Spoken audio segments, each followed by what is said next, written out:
Let me scare a hardcore gamer with 2 words. Cell phones. Back in the early 2010s, there was serious thought that phone games were the future of the industry. Smartphones were common enough that most people had one, and some of the biggest hits of this period, like Angry Birds and Candy Crush, were on your iPhone.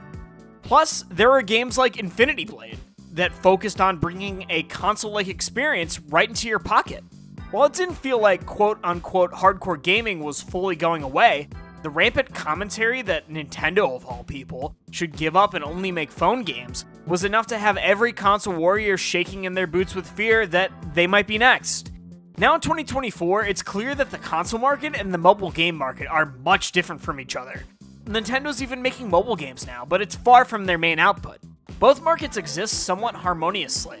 But what if I told you, in some ways, the cell phone is being positioned as the future of console gaming? Remote play as a concept is nothing new. Sony has been pushing it since the PS3 generation, and it's a big part of Microsoft's strategy of getting their games into your hands in as many ways as possible. But is this even a fun way to play video games? Can I make my iPhone my primary method of playing video games? In remote play, you could just play straight on your phone and use touch controls, but that's about the worst way to control these games. No developer or publisher is keeping these touch controls in mind when developing these games either. Using a standard controller is possible through Bluetooth, but if I wanted to look at a screen unattached to my controller, why not just use a TV that I already have? The best option is to use a controller that attaches to a phone, sort of like how Joy-Cons attach to the Switch. Enter the Backbone One.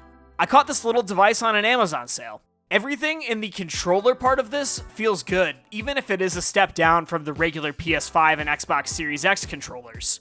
The problem is, in my perpetual cheapness, this version of the controller doesn't exactly click with my iPhone 14. To get my phone to fit, I either have to take my case off or use this little extender thingy that doesn't work half the time. Part of the appeal of remote play is being able to hop in quickly from wherever I am, and spending 5 minutes taking my case off just eliminates this.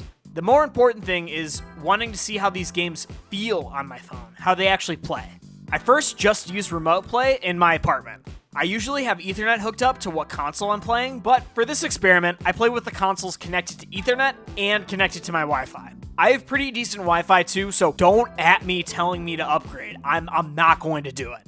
The best way that I can describe remote play on Ethernet is that it's like playing games online on the PS3 in 2010. When it works, but it's not reliable and it feels a bit jank.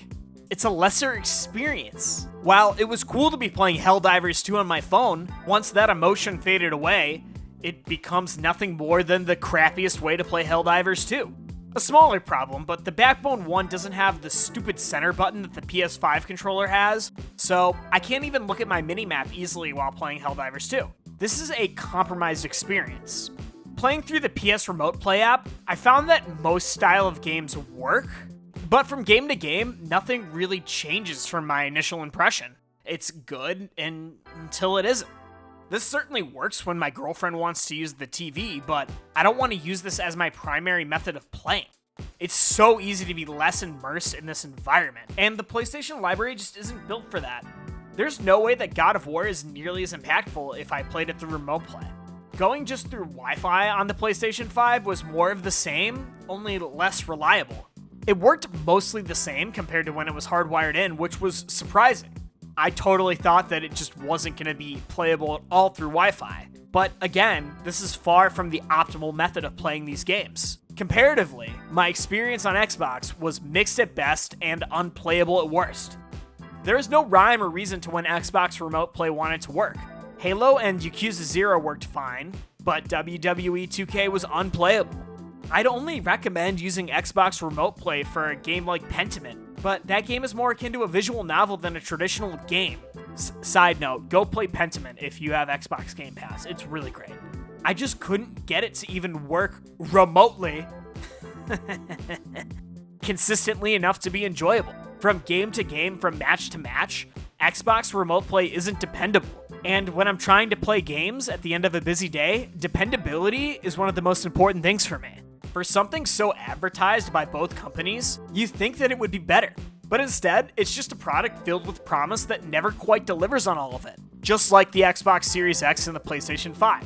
After doing pretty heavy testing inside my apartment, I then made the poor decision of trying this out in the wild, which is a Big mistake. do not attempt to use remote play on public Wi-Fi. I repeat, do not attempt to use remote play on public Wi-Fi. Both consoles are unplayable here. The public Wi-Fi experience was like trying to play modern Call of Duty on dial-up. You're not going to be able to bust this out in an airport or a coffee shop like the Nintendo Switch or the Steam Deck. And its main selling point that actually works, which is doing it at home near your internet, the Wii U did it better than the PlayStation 5 did. The only thing that's really going for remote play is the relative lack of investment for the consumer. It relies mostly on devices you already own. I'm sure PlayStation Remote Play is better on the PlayStation Portal, but I don't use the feature nearly enough to want to drop $200 to make it actually work. In that lack of initial investment, you're also getting a lack of quality. Remote play in its current state is not a good way to play video games. Stick to the TV, or if you want to go handheld, just get a Nintendo Switch or a Steam Deck. You might actually have fun, because when I was using remote play, I certainly wasn't.